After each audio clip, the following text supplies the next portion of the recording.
você deve estar acompanhando a situação caótica que o sul do Brasil se encontra. Os números são muito alarmantes. Vou falar aqui para vocês a última divulgação do Ministério da Saúde. São mais de 300 municípios acometidos, 329 na verdade. Tem mais de 14 mil pessoas em abrigos, 80 mil desalojados e 700 mil pessoas acometidas. São 103 desaparecidas, 150 pessoas feridas, 72 óbitos até o momento. Essa situação é terrível, mas mesmo um pouco depois dessa enchente toda, pode ser que venha o pior, que são as doenças infecciosas. Quer saber? Duas doenças que acometem muito pessoas que estão nessas regiões de enchentes? Fica aqui comigo que eu vou contar para vocês. Eu sou Renata Beranger, eu sou médica, infectologista, especialista em doenças infecciosas e parasitárias. Quando tem enchente, a primeira coisa que a gente fica preocupado é com a questão da contaminação das águas. Porque onde que a gente vai achar água potável? Os filtros, toda a questão do abastecimento de água de uma cidade, por exemplo, pode estar comprometida. E aí a única água segura nesse momento para beber é a água que vem, a água mineral. Ou então você tem que ferver a água, mas às vezes as pessoas estão lá desabrigadas e tudo, vai ferver aonde? E aí o que essa água contaminada pode proporcionar? As diarreias. Então, vários vírus, bactérias, às vezes protozoários, contaminam a água e se a pessoa bebe, vai dar aquele surto de piriri. Fora que a gente já está no meio de um surto de gastroenterite viral, que tem várias pessoas sendo internadas com quadros muito graves. Então, imagina isso tudo no meio de uma grande enchente. É por isso que se a gente for doar alguma coisa, né? Tem gente que doa dinheiro, comida, que não pode ser perecível, mas a água potável, a água mineral é muito importante nesse momento, porque as pessoas precisam se prevenir da diarreia. E a outra questão é a leptospirose. Você já ouviu falar disso? É aquela doença transmitida pelo xixi do rato. O que acontece? As cidades são infestadas de ratos. É que a gente acaba não vendo muito, que eles desaparecem mais à noite e tudo. Mas no momento de enchente, essa água também pode ser contaminada. Só que essa bactéria, ela é uma espiroqueta. É a leptospira que chama. Ela é assim, parece uma espiral. E ela de vez em quando consegue até penetrar em pele íntegra. Então, principalmente as pessoas que estão lá tentando salvar as outras no meio da enchente, resgatando e tudo, que ficam submersas por muito tempo, que entram na lama e tudo, se isso estiver contaminado com leptospirose, elas podem pegar essa doença.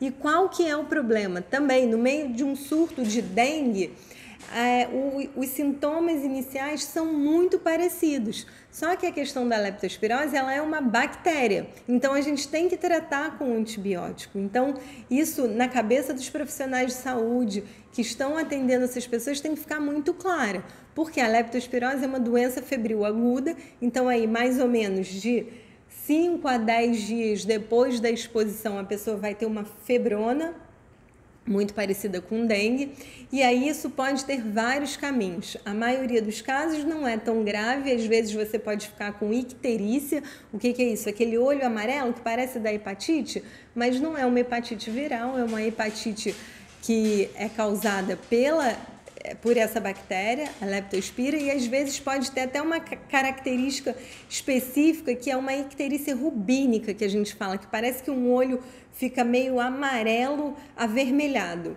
É bem impactante, assim, eu já acompanhei vários casos e depois que você vê isso, você não esquece mais.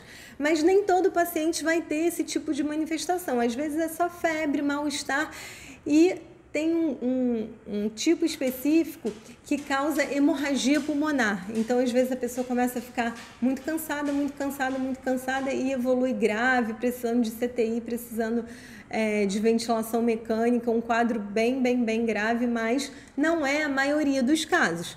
Só que num cenário de enchente, a gente espera ter bastantes casos. Só para vocês terem uma noção, em 2023 foram notificados 20 mil casos de leptospirose no Brasil inteiro, com 254 óbitos. Então, assim, a letalidade não é tão grande, mas às vezes os quadros podem ser muito graves.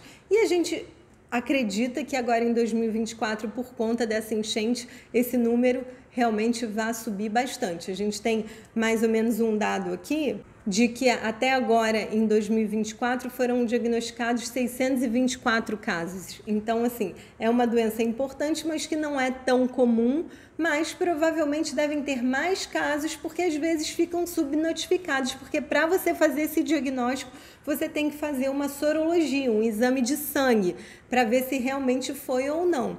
Mas, como é uma doença potencialmente grave, quando a gente suspeita, a gente não vai ficar esperando, a gente já começa a tratar com antibiótico. E se for outra coisa, por exemplo, dengue, não tem problema, vai ter tomado aí uns 5 dias de antibiótico meio à toa, entre aspas, mas se realmente chega um paciente pra gente dizendo que foi vítima de enchente e agora está com febre, principalmente se está com olho amarelo, a gente vai tratar como leptospirose e a chance dele ficar bom é realmente enorme, mas os casos graves precisam de terapia intensiva. E no momento de caos, lá no Rio Grande do Sul, os leitos de terapia intensiva também estão sendo muito ocupados por conta de muitos pacientes acometidos por outras questões que não só as doenças infecciosas. E esse assunto veio muito à tona, por quê? Porque vários grupos começaram a publicar nas redes sociais que todo mundo que está lá no front, que está lá tentando salvar as pessoas, os heróis, né? Que tem muitos profissionais de saúde, muitos bombeiros e muita gente que, assim, é de outras profissões, mas está lá cedendo seu tempo para ajudar essas pessoas, que todos eles deveriam fazer a profilaxia para leptospirose, que é com antibiótico. E tem gente, assim, desesperado querendo fazer, e aí seria, assim, tomar um antibiótico pelo menos uma vez por semana. E aí, só para esclarecer, o Ministério da Saúde, todas as entidades de infectologia não recomendam a utilização desse antibiótico para todo mundo em larga escala.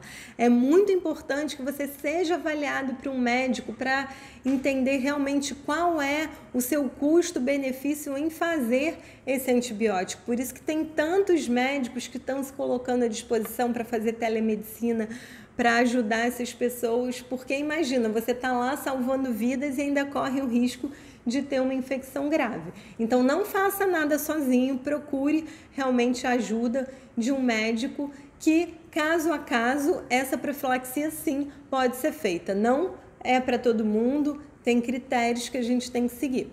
Qual seria o principal modo de prevenção para a leptospirose? É realmente manter os quintais limpos, livres de ratos, não deixar lixo acumular e tudo, porque aí o rato não vai lá, não faz xixi, não contamina, mas isso realmente tem que ser feito, tem que ser pensado pré-enchente. Nesse momento não tem muito a fazer, a não ser tentar usar um equipamento de proteção individual, botas e tudo, mas quem está acompanhando lá realmente, às vezes é impossível e você vai acabar entrando em contato com as águas mesmo, e aí é só ficar alerta em relação à profilaxia e se você vier a ter febre, ter algum sintoma, ser rapidamente avaliado por um médico para saber qual é o tipo de tratamento que você precisa.